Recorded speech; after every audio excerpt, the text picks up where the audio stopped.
Welcome back to another technical video. Today we're going to be going through your question, answering it, and hopefully finding that solution for you. Guys, remember to stay just a little bit crazy like me, and hopefully you get to that resolution. Now, let's continue on to the video.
And that's it, guys. I hope this video has helped you find that solution that you're looking for.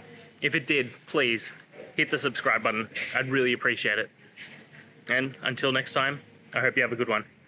Cheers.